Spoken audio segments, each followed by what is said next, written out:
nolotra ny arahaba tompoko raha ny fironana makany amin'ny herinandro dia ny varatraza malefaka no amaritra ny toetry ny androntsika. Arak'izany tombanana mbola azo vahana hatrany ny zavona maraina saika manenka amin'ny faritra maro eto Madagasikara indrindra ho an'ny afovoantany.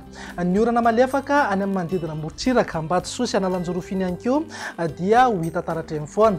Amin'ny alarobia na ny alakamisy dia mety azo orana tandrifin-drahona ny morontsiraka amin'ny faritra Atsimo Atsinanana mipaka hatrany Taolagnaro. Raha mahakasika ny maripana indray noho ny fisian'ny zavona maraina dia hisy fidina ny maripana ambany indrindra manerana ny nosy indrindra ho an'ny afovoantany.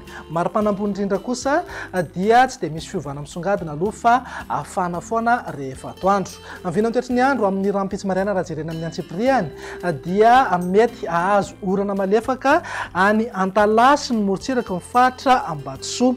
Andrahoana na andrahoana mitsitokotoko kosa amin'ny faritra Sava sy Analanjorofo. Ny faritra hafa dia ho maina ny andro amin'ny ankapobeny na ibalika be mihitsy hinga be masoandro aorian'ny zavona na zavotany maraina.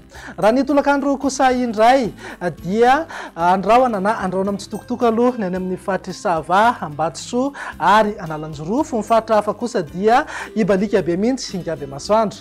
Raha ny vinany maripana mety ho tafidina hatramin'ny 3 degré ny maripana ambany indrindra any Vakinankaratra ary mety ananika eo amin'ny 20 degré ny maripana ambony indrindra ho an'ny afovoantany. Morontsiraka Atsinanana eo anelan'elan'ny 9 hatramin'ny 30 degré maripana, raha toa ka 4 hatramin'ny 1 degré kosa ho an'ny morontsiraka andrefana.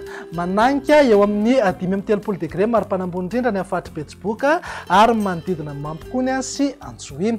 Amin'ny vinany toetry ny andro ny alarobia kosa indray dia mety ahazorana malefaka hatrany ny aty amin'ny manodidina ny Antala, Ambatsoa ary Analanjorofo. Ny faritra hafa dia maina ny andro amin'ny ankapobeny aorian'ny zavona na zavotany maraina. Araka ny efa natsidika teny am-piandohana dia mety holalovana orana tandrifin-drahona indraindray morontsiraka ny faritra Atsimo Atsinanana mipaka hatrany Taolagnaro. Ny vinany maripana indray tsy dia misy fiovana misongadina aloha fa eo amin'ny 4 hatramin'ny 4 degré ho an'ny afovoantany, 7 hatramin'ny 30 degré ho amin'ny morontsiraka Atsinanana ary 14 hatramin'ny 13 degré kosa ho an'ny ilany andrefana. Tazantsika amin'izao fa mananika eo amin'ny 15 degré hatrany ny maripana ambony indrindra any amin'ny faritra Betsiboka. Amin'ny vinany toetry ny andro ny alakamisy ary namaranantsika sahady dia mety ahazorana tandrifin-drahona eny any ny morontsiraka ny faritra Sava, Ambatsoa, Analanjorofo, torak'izay ihany koa ny morontsiraka ny faritra Atsimo Atsinanana sy Taolagnaro. Ny faritra hafa moa dia ho maina hatrany ny andro na ibalika be mihitsy hinga be masoandro, mety hoseho ihany ny zavona maraina ho an'ny afovoantany iray manontolo.